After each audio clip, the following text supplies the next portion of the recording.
Hello there, viewers. Good day to you guys and gals and everybody else here watching. Welcome back to the channel. Glad you guys are here. We are approaching a 1999 Chevrolet. It's a C1500 Suburban. RO says it's powered by the 5.7 liter 350 cubic inch Chevrolet small block. And the customer here has kind of got a little bit of a list of things that they say that it needs. First on the list, say it doesn't idle very well. It's got limited power in first and second gear. They want me to check the fluids, do an inspection. There's a check engine light, and the steering wheel is replace steering wheel. They want me to change the steering wheel.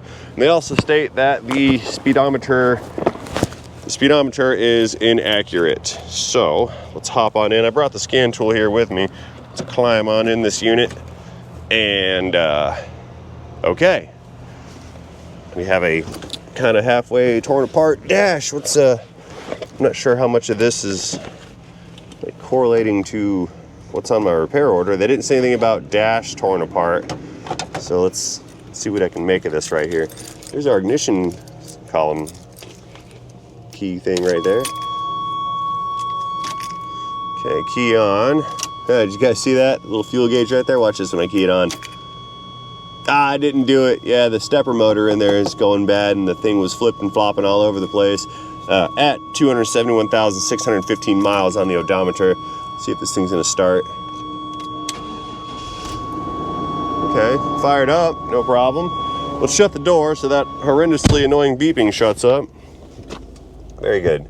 All right, well, first things first, let's power up the scan tool here. Get this thing ready to rock and roll. Let's plug her into the onboard diagnostic connector. It's a 99, so we are in OBD2 territory here. Let's see. Replace steering wheel. Where is there another steering wheel back there? Oh yeah, we got one way out back. Okay, so we do have a steering wheel. What's wrong with this one? Is the leather worn out? Horn doesn't work. It appears to be, I guess it's taped on. Let's untape it and see what happens. That over there.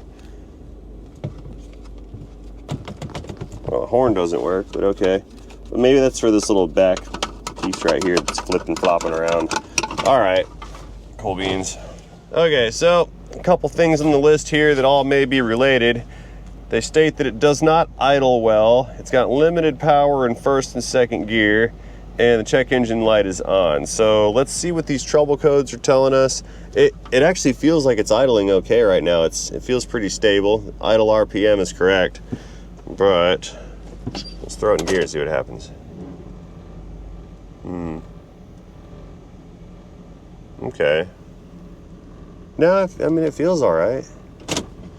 Okay, well, let's see what the code says for our check engine light business here, and then we'll kind of go from there. So we're going to select Chevrolet. There's some glare going on here. A lot of it. I'll tell you what, we'll drive over here into the shade. Maybe that'll help. Get out of the direct sunlight. There we go.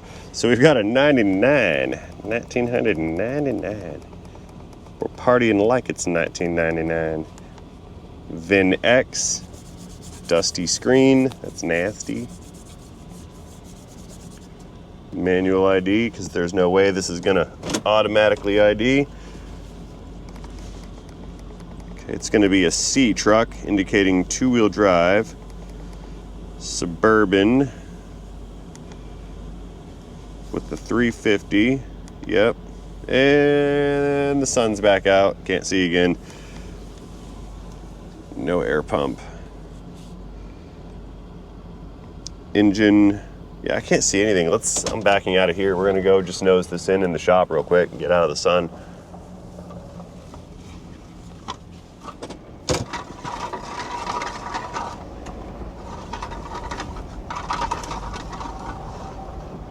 Yeah, here we go. Much more better. Now I can see without having my my optical squints engaged. Okay, so codes menu. Let's see what we have stored in our ECM. All powertrain codes, please.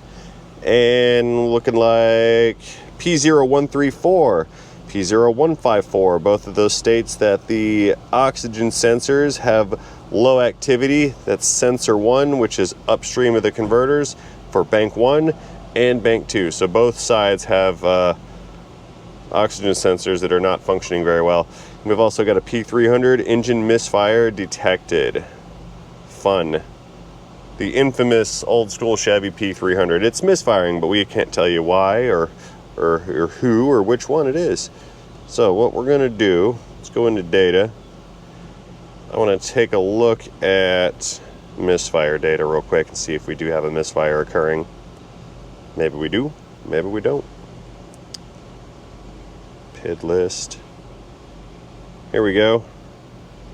Cylinder 3, cylinder 4, cylinder 6, cylinder 7. And not so much on cylinder 8. Let's check the history counts.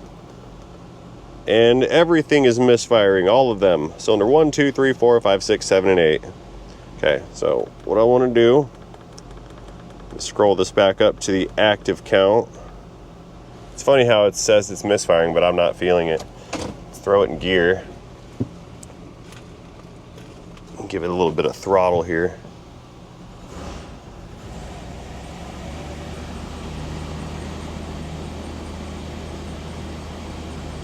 Two, 3, 6. Yeah, it looks like 2, 3, and 6 for the primary offenders. Power braking it a little bit. It's getting shaky.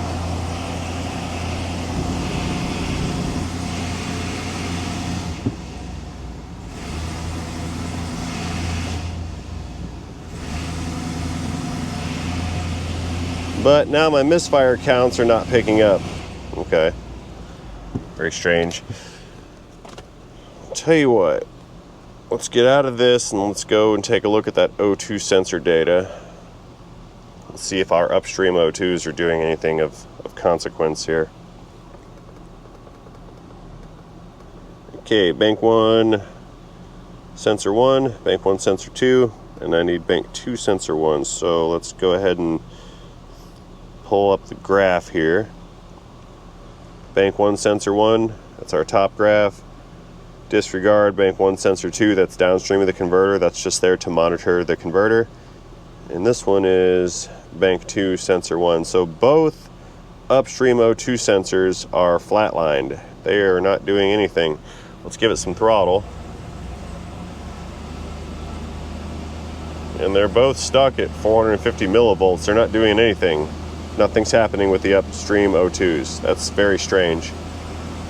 So we have disconnected O2s, or we have O2s that are both failing, which I find it odd that both would be failing at the same time. We'll have to circle back to that later on. Let's go ahead and back this thing out and take it for a quick test drive. See if it really is lacking copious amounts of engine power in first and second gear. Copious.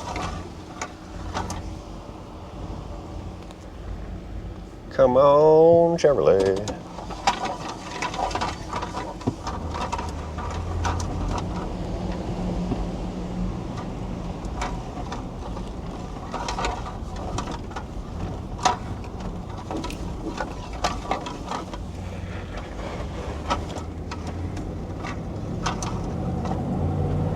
Yeah, it has no power. It won't even get out of its own way. And it won't shift.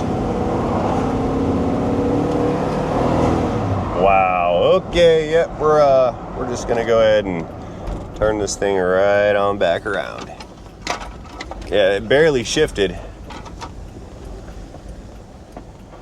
Yep, U-turn 30. We're getting out of here, back to the shop.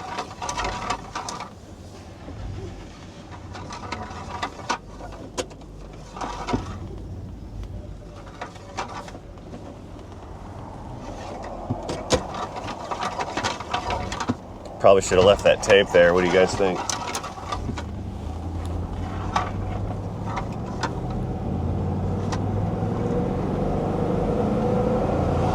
Yeah, nothing. like full throttle on it. There it goes.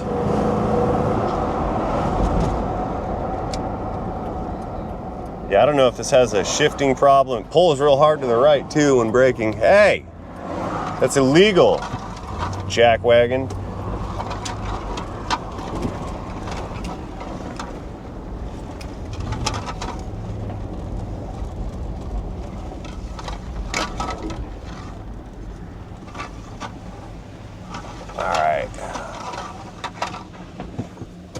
Parking's the auto.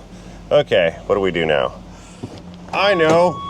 Let's get under the bonnet right down here, popping the hood, and let's see if we have any fuses or fused connections for those O2 sensors. Let's take a look at those guys. We should be able to see them from under the hood here. I want to see if they're at least connected or plugged in or present. You know, maybe they're deleted. Okay, that's a little loose. That's fine. Flashmaster programs. So someone put an ECM in this once upon a time. Flashmasters. Don't know who they are, but okay. Let's see. We've got an underhood light here. That's just hanging out. Very nice. O2 sensors. I need a flashing light. All right, taking a look here. Got our manifold. It's exhaust manifold. There is an O2 sensor down there somewhere. I can kind of see it right through the hole, but I'm not seeing the connector. Let's get down on the ground here and crawl under and see if we can't see it. Just want to make sure they're at least connected, attached. Yeah, here we go. We got one O2 right there. Flashlight gravity, no worries. Follow that wire up.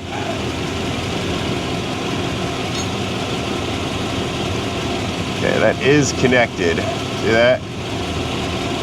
Just.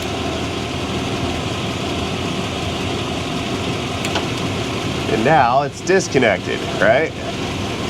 So, what I want to do, we'll crawl back out of here. So that's the, I think that's bank 2. Beep. See that right there? The graph doesn't care. So these O2s are acting as if they're not even connected at all. Let's take a look at the wiring diagram and see what the diagram has to say about all this. To the all data we go. Okie doke, so we've got the wiring diagrams pulled up here in all data. We've got O2 sensors, that's bank 2 sensor 1 right here, that's this one. And bank 1 sensor 1, that's this one right here, okay? So we've got 4 circuits. There's 2 heater circuits going to each sensor. Those are not the circuits in question. I'm more worried about power and ground at this point. So if we select our ground circuits on both of those sensors, we can see they share a common ground at G119. That's at the right front of the engine block right here. So they share a common ground, and their power looks like it's going to be coming from the pink circuit, circuit D. So we follow that up. Those are going to run into splice 108, which distributes power to several other sensors. Looks like a transfluid temp sensor, mass airflow, and that gets its power from engine fuse 20 amp. Looks like engine 1, yeah, the engine 1 fuse, which is a 20 amp. So what I want to do, we're going to check engine 1 fuse, which is the 20 amp, and then we're going to check at the connectors for the O2s, make sure there's power getting down to the O2 sensors. We're going to check the grounds while we're down there. So we're going to make sure these sensors have what they need in order to function. So real quick, if that's power and ground, what are these other 2? Are these return?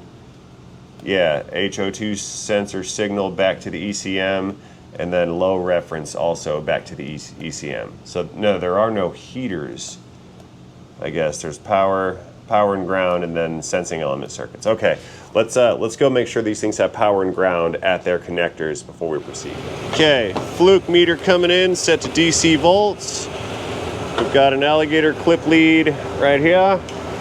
We're gonna connect that to battery ground just for some more extension action. On the meter, we'll go ahead and ground that guy. Let's check our meter, make sure we have good continuity to ground. And no. Okay.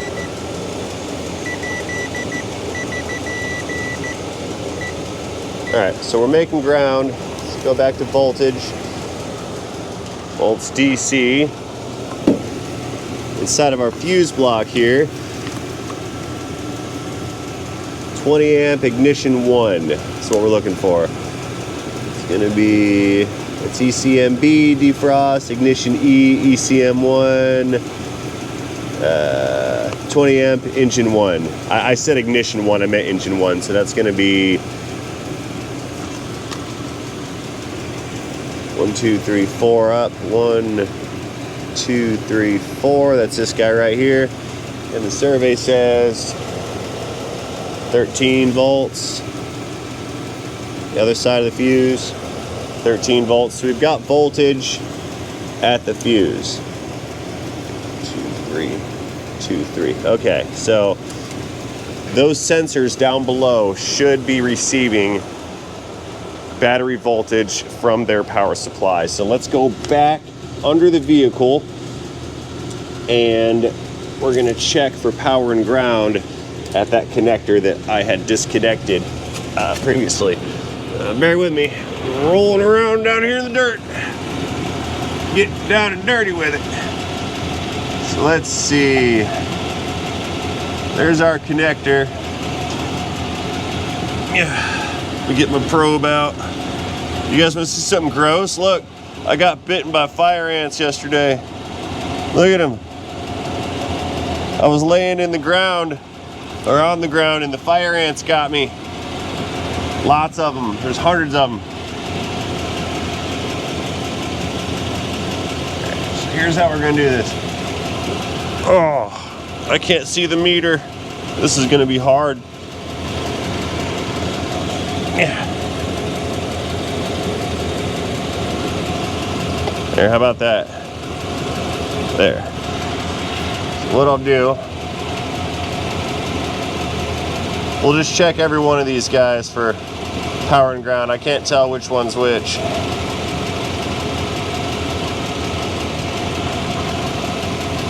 Okay, 5 volts. It's not good. Next one. 5 volts.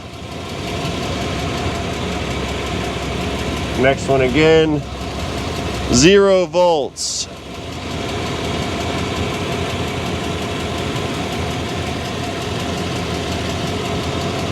And there we go, 13 volts. So I got 13. So what I'm gonna do, this one on the end, that's our power wire. It looks like got 13.3 volts running to this guy here. Let's check the ground. Let's see if we have a grounding issue or not. So I'll take the meter, switch that back to resistance, turn on the alarm. So when this thing contacts ground, it should beep at us. Hear the beep? It's faint, but I hear it. There's a lot of noise down here. So, back to our ground wire. And we are grounded, okay. So, we got power and ground coming down here to these sensing elements, yet they're not responding at the ECM. Okay, that's not exactly ideal. Let me crawl out of here so we can hear and see better.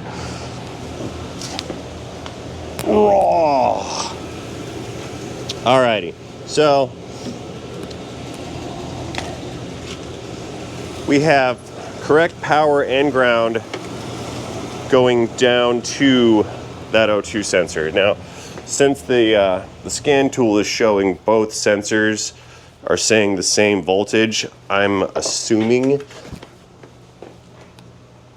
that we don't have failed sensors. If one of the sensors was bad, it shouldn't want to do that. So we've got a known good ground, that's working, and we have our power supply on that pink wire right there. That's working. That means this wire, the tan and the purple, those two, which are heading straight to the ECM, those two wires are holding 5 volts, and they should not be. So I'm of the opinion we may actually have an ECM problem here. That's what it looks like to me. I think we have a faulty ECM again. Okay, since we know we have power and ground going to those O2 sensors, and I don't believe that we have 2 faulty O2 sensors, let us check the 2 signal wires going from the O2s back to the ECM. If those 2 wires are okay, then I can conclude that this ECM is in fact faulty. So we're going to take one more wire lead, and we're going back down on the floor here. And what I'm going to do is we're going to plug into it, and we're going to check resistance on the circuits that are running back to the ECM. So what I must do is reach down here and get that thing again. Got a spade connector kind of wire lead attached to the end of this guy right here. So let's see, we got a purple and a tan. I'm gonna pick the purple one here in the middle. We're just gonna plug this guy in. Bear with me, folks. Okay, so now we're plugged in to that purple wire right there. I believe that that's my low reference back to the ECM. So now, climb our behinds on out of here. We're gonna go back up to the ECM, disconnect it, and then use the meter to check resistance on that circuit. There we go.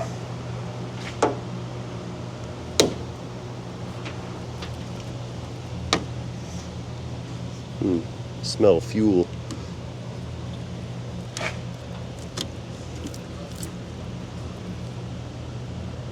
Probably not that. There's no purple and tans in there. I believe it's going to be this connector right down here. Let me put you guys down real quick. Come out, connector.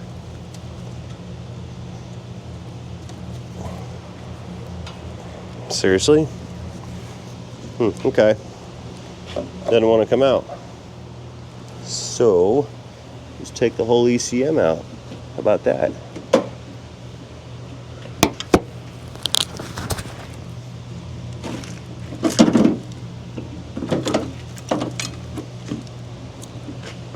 That one. That's what we're looking for.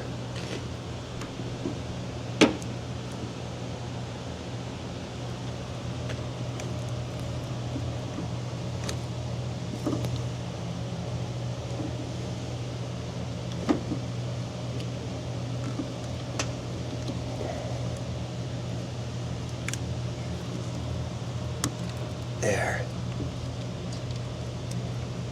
That's what we need. Okay. Okay, so with the ground side of the meter connected to this red lead, which is now connected down there to the O2 sensor, what we need to do is take the positive side.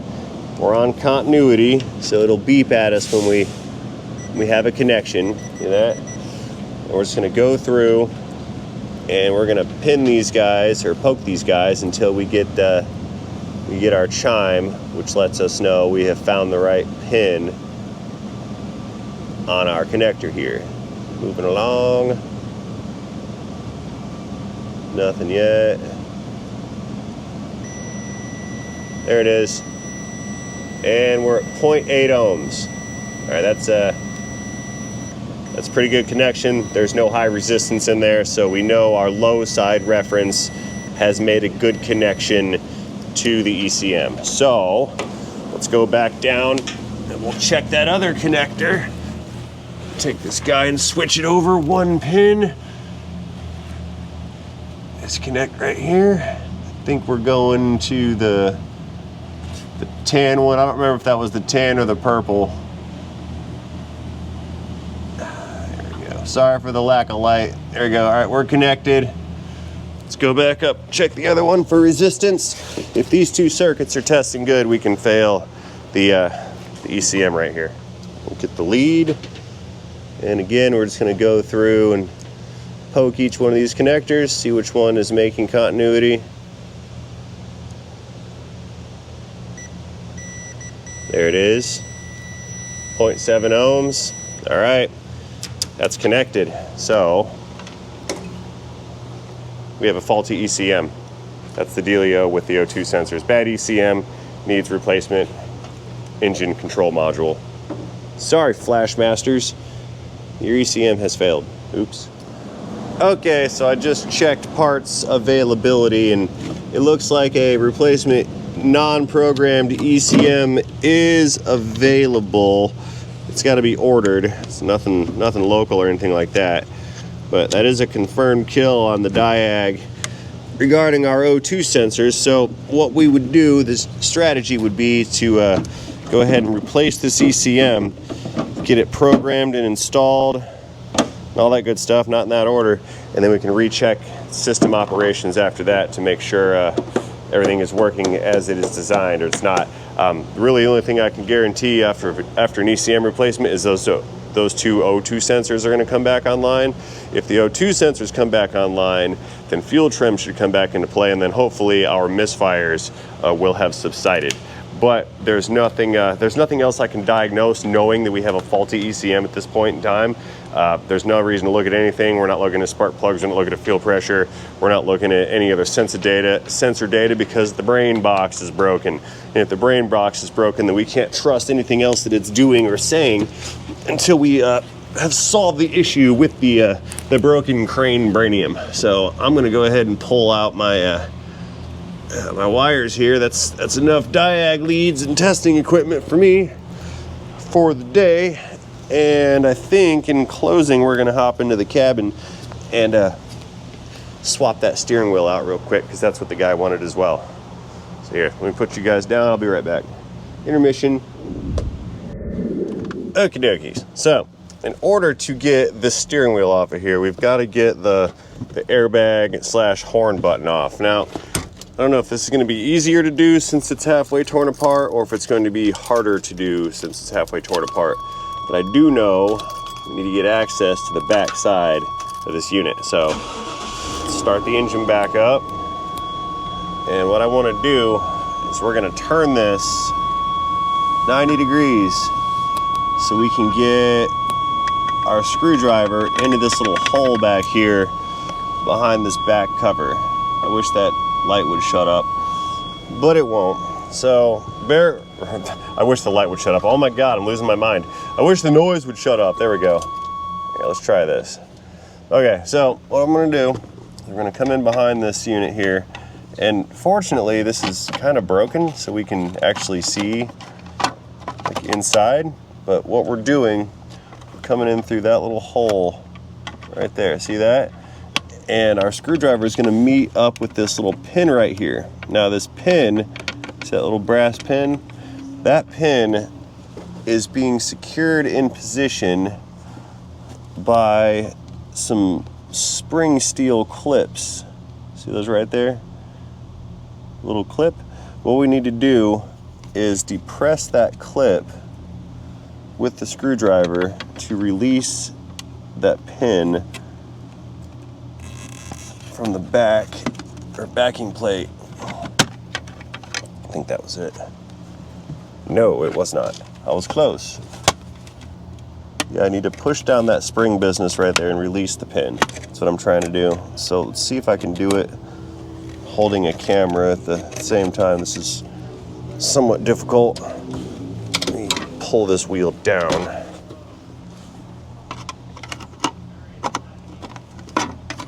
Might be able to go in through here since it's broken. Let's try that. Nope. Prying. Here, bear with me. Let's try this. I'll set you guys down right here. Or not. There's nothing in here to work with. Pry it down. I think I just released it. Yeah, I got it. Look here. See how it's sliding in and out now? So that one side was released. So let's fire it back up.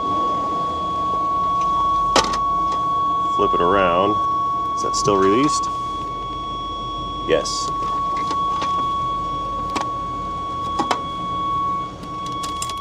Shut up. Go back through. That one's going to be harder to do. Just stuff in the way here. There we go. And that releases our airbag. So let's start it up again. Straighten her out. Shut her down. And I want to get this airbag released from its connector here.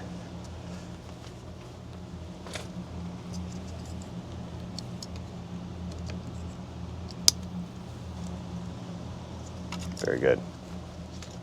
Take this guy, set that up there. So now what we need to do, disconnect our horn button. If it's going to come out or not. It's choosing not. It's fun. Rotate it. Maybe there's a alignment peg that hangs onto it. Yep, there we go. That's our horn spring that wasn't working. And we need a 21mm socket and take that nut off, and then we have to use a puller. We might have to use a puller to pull this steering wheel off of here. Now, when I was in the back of the truck, I had found there's some other components in there. There's a multi-function switch in the back, so I believe they may want that replaced. So I'll yank that stuff apart while we're back there. But let's get an impact gun out and get the steering wheel removed before we proceed. All right. Got a 21mm socket here and an impact gun. Let's pull this big nut off of here. Unclickage.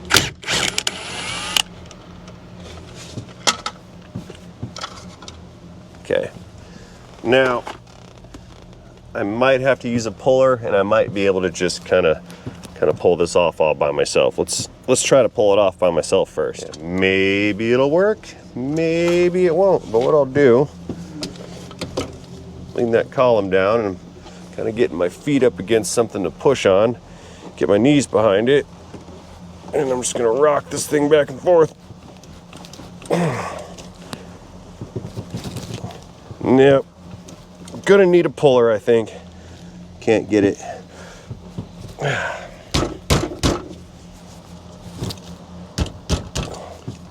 Oh, fun. Okay, coming in, breaking out the big guns here. Got a steering wheel puller device. Let's scoot you guys over. Got a little puller here.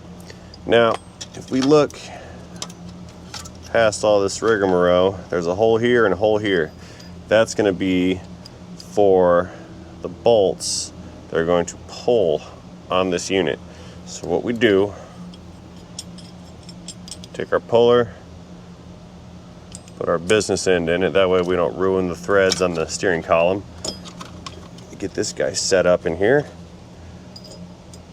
and we will run these bolts into the threaded holes that are on the wheel itself.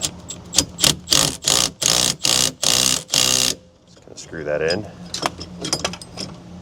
So we're basically attaching the puller to the steering wheel structure, and then we will pull it apart with the big center stud.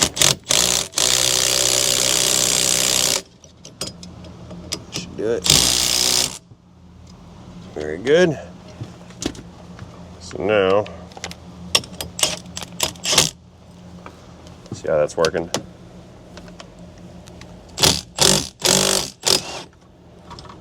And there she is. The steering wheel has now been extracted from the steering column, like so. Pull the wires out, pull this business out. Very good. And we have one leftover steering wheel, and I will take my tools back. Mine. And also mine. There we go. Woohoo. Here, let's try to get this thing unbolted real quick. I need to make some progress. I'm becoming frustrated because I'm looking down at the steering wheel that was supplied with this thing, and I don't think that it fits. I think it looks like it fits, but I think when I try to make it fit, it's actually not going to fit. That's really aggravating, because if I find out that I'm going through all this for no reason, I'm going to be upset. Yeah, it's like Friday today, but it's like F you Friday. That's what it is, because I'm not getting any gratification. It's like it's a dead end kind of deal sort of day. Anyway, that's that multifunction switch. So let me just kind of set this in position to make sure it's going to bolt in first, because I'm not super confident that this is all working. Okay, I think that's going to bolt in. So now, the wires, here's the fun part. They go down to a block down there that I have to unbolt. But if I look here at this other harness on this replacement unit, there's these little wires right here for the shift interlock. Those, or the interlock solenoids, are on the top of the column, I think behind, behind the instrument cluster. So I believe I need to remove this cluster as well, just to get to that connector. I tried to see it from the bottom side, and I can't really see. Let's see.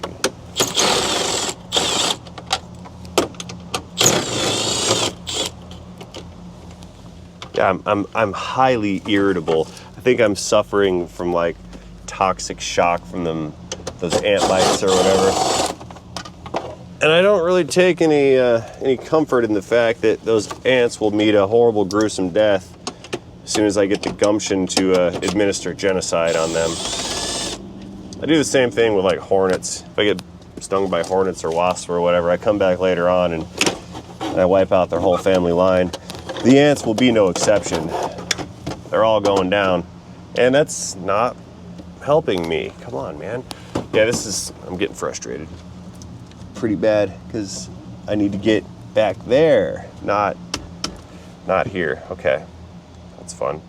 Well, anyway, now you guys know what's behind the instrument cluster on one of these here Chevrolets, so let's go ahead and stick this thing back in where I found it. Bolt that back in. There's no reason to leave it sitting out everywhere. Yeah, see, frustrating Friday. I'm over here just doing things arbitrarily for no reason. I can't get a resolve. Like, I can't get an ECM for this thing. Yeah, I'm in a grumpy mood. Super grumpy technician. It's not as bad as evil dealership technician, though. I've still healed. You know, someone said something, comment the other day. They're like, you know, you're acting kind of childish, and they're like, Eric O doesn't act like that, and you know, Ivan from Pine Hollow doesn't act like that. But you're kind of childish, Ray. And I'm thinking, you know, those guys, those aren't dealership technicians. The reason I find that to be relevant is, you see, it's so toxic and difficult to navigate the dealership environment that it turns you into this grumpy, evil, nasty person that can't really have any fun or seek joy out of anything, and you become bitter and just really gross.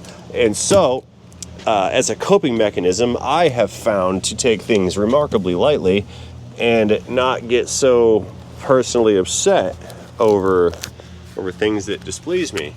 And if you want to call that childish, then so be it. But the alternative is much worse than, you know, cracking some childish kind of jokes or whatever.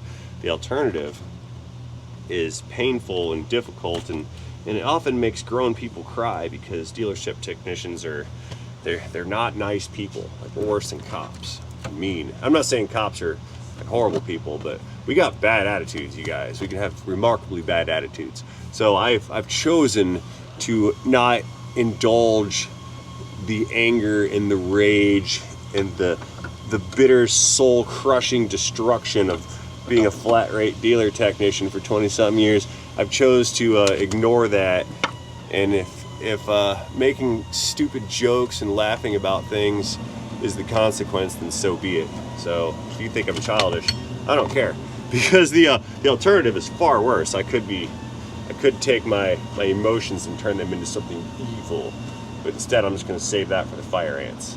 Hope that makes sense. See, I'm actually experiencing that right now, because the way I'm breaking this down is I've gone through all this effort to get as far as I am in this little project thing here, and I go out back and I pull out this steering wheel. Yeah, that's the old one right there.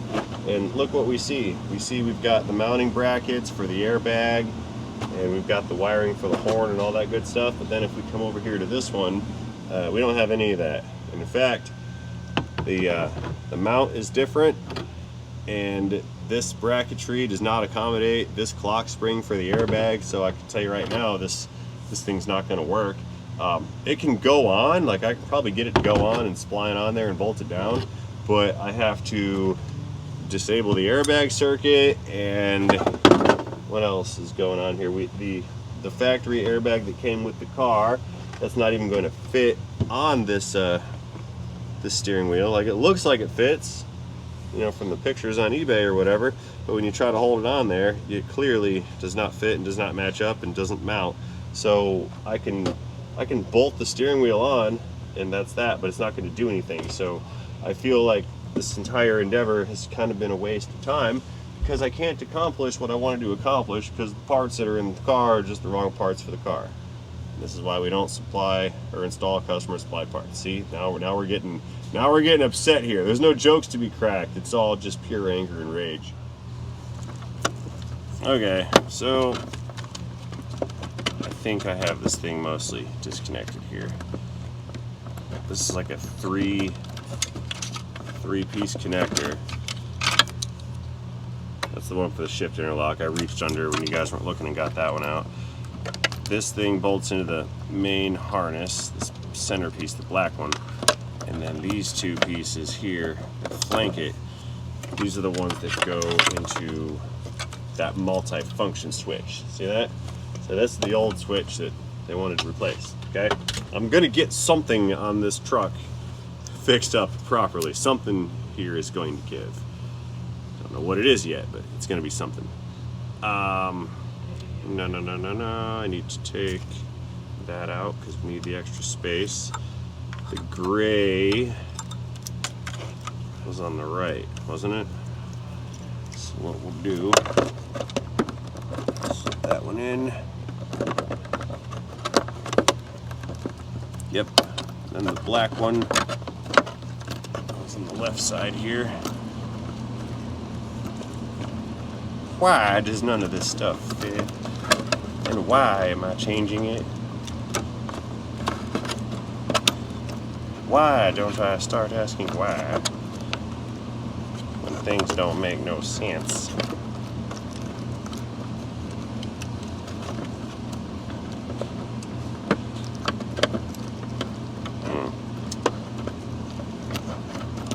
Not working.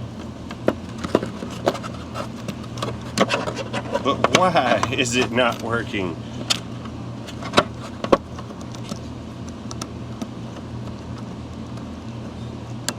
There. Oh, good. So that's kind of connected now. Let's just shove all that down in the hole. I'll go down from the bottom side and grab it in a minute. This gets fitted right here. with a couple fasteners here. Let's see.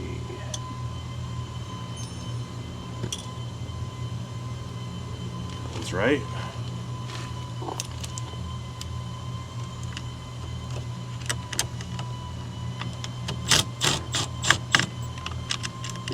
Gonna go in or what?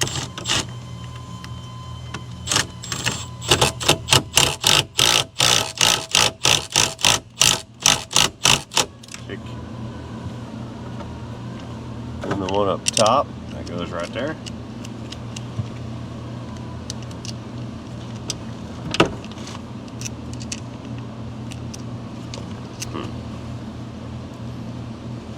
It's not straightening up.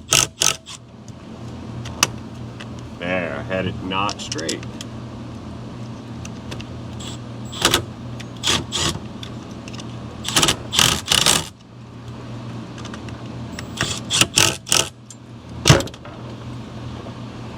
One straight up from the bottom.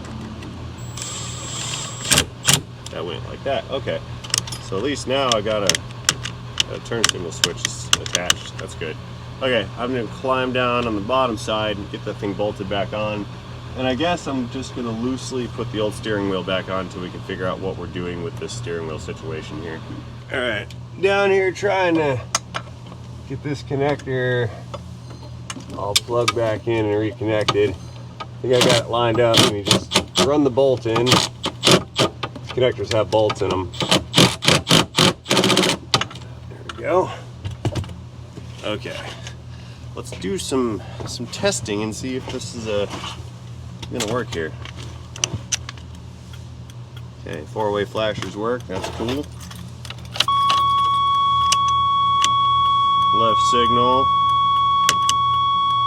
right signal. That all works. Wipey blades work.